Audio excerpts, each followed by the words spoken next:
बिस्मिल्लाहिर्रहमानिर्रहीम। अस्सलाम वालेकुम। आप देख रहे हैं साहिबान न्यूज। मैं हूं आपकी मेजबान ईशा यासीन। शामिल करेंगे अहम खबर। इस्लामी तावन तंजीम OIC के शोबा साइंस एंड टेक्नोलॉजी के मावन जनरल सेक्रेटरी आफ्ताब खोखर का कहना है कि OIC मुस्लिम ममालिक में साइंस एंड टेक्नोलॉजी के फ़रोग़ के लिए कोशा हैं ताकि तेज़ी से तरक्की करती हुई दुनिया का भरपूर मुकाबला किया जा सके। जद्दा में समाजी राब्ता कमेटी की जानिब से मुनक़्क़दा तकरीब के शुरका से इज़हार ख्याल करते हुए इस्लामी तावन तंजीम OIC के शोबा साइंस एंड टेक्नोलॉजी के मावन जनरल सेक्रेटरी आफ्ताब खोखर का कहना था कि OIC इस्लामी ममालिक का एक ऐसा प्लेटफार्म है जिससे उम्मत मुसलमा के इत्तेहाद को यकीनी बनाया जा रहा है।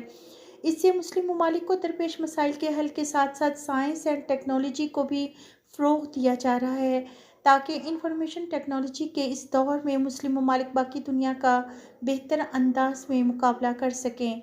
OIC को मुतहर्रिक बनाने में सऊदी अरब के साथ साथ पाकिस्तान का भी हमेशा अहम किरदार रहा है।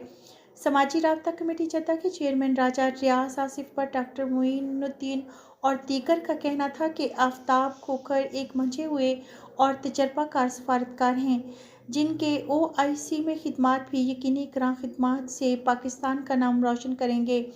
आखिर में पाकिस्तान इंजीनियरिंग वेलफेयर फोरम के आसिफ भट्ट की जानिब से आफ्ताब खोखर को एजाज़ी शील्ड से भी नवाजा गया। अब तक के लिए इतना ही। मजीद खबरों और अपडेट्स के लिए देखते रहें साहिबान न्यूज। हमारे चैनल को लाइक, शेयर और सब्सक्राइब करें। जुड़े रहें हमारे साथ और देखते रहें साहिबान न्यूज।